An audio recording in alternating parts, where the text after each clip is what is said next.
Today is June 9, 2013 on Sunday, 6:59 p.m. Pacific Time.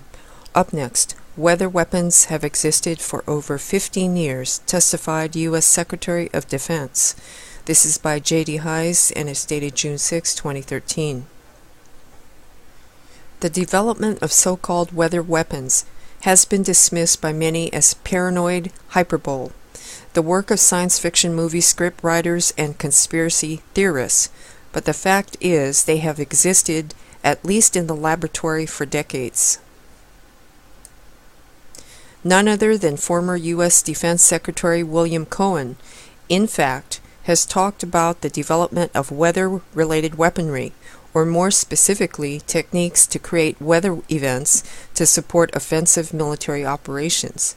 During a question and answer session at the Conference on Terrorism, Weapons of Mass Destruction and U.S. Strategy at the Georgia Center in Athens, Georgia, in 1997, Cohen addressed them. There are some reports, for example, that some countries have been trying to construct something like a Ebola virus, and that would be a very dangerous phenomena, to say the least. Alvin Toffler has written about this in terms of some scientists in their laboratories trying to devise certain types of pathogens that would be ethnic specific, so they could just eliminate certain ethnic groups and races, and others are designing some sort of engineering, some sort of insects that can destroy specific crops.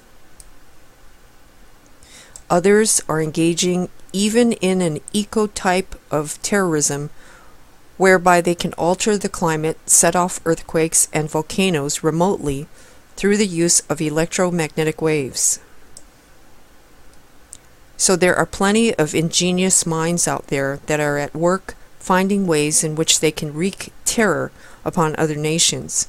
It's real, and that's the reason why we have to intensify our efforts, and that's why this is so important. What about chemtrails? Shortly after Cohen's testimony, reports began to surface about contrails, plumes of condensation trailing behind aircraft that allegedly contained chemicals which made some people sick. From World Net Daily, which reported on the phenomena in February 1999, specifically, the focus of this mysterious sickness is centered around the observance of contrails, trails of gaseous substances left in the wake of jet planes flying high above certain areas of the country. Observers on the ground have discovered, after several patterns of contrails have been produced by numerous planes making dozens of passes over an area, that a colorless web-like sticky substance falls from the sky, often generating sickness for many who come in contact with it.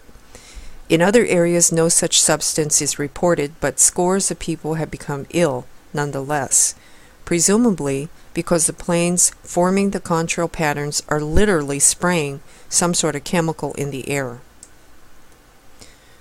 Word was that these chemicals were part of an Air Force operation to seed clouds as part of weather modification experimentation. Officially, of course, the Air Force denied such allegations, but a number of residents in heavily seeded areas reported on several occasions that heavy rains would follow such seeding operations. In addition to contrails, other reports have mentioned the Air Force's HARP initiative, High Altitude Auroral Research Project, located in Alaska in 1990. According to the project's website, HARP is a scientific endeavor aimed at studying the properties and behavior of the ionosphere, with particular emphasis on being able to understand and use it to enhance communications and surveillance systems for both civilian and defense purposes. Something is out there. The Air Force has denied that the project aims to modify weather, but is instead primarily focused on research. And yet, links between HARP and weather control continue to crop up. From the weatherspace.com website, May 30, HARP Status Facebook page has released a statement claiming to be testing a tornado experiment on Oklahoma today. Their experiment states that frequencies have been turned up to the highest level and that people need to be aware. Sounds like something out of science fiction. Can we really control the weather? No one knows exactly where and when tornadoes will strike, but this group is claiming that if deadly tornadoes strike Oklahoma today, then HAARP was responsible for it. Now the question remains, is the group secretly the actual HAARP facility? Answers about HAARP's real purpose and those of weather weapons in general remain elusive, but with Cohen's admission more than 15 years ago that such technology exists is proof enough, even if we don't know all of the details yet. Alright, and this is the source for the article listed here, sources rather, and you're very welcome to click on the link if you'd like to revisit this article. They are the Defense Secretary, Mr. Cohen, has admitted that weather weapons have existed for over 15 years. That's an admission. That's going to do it for this report. Thanks for watching. Pink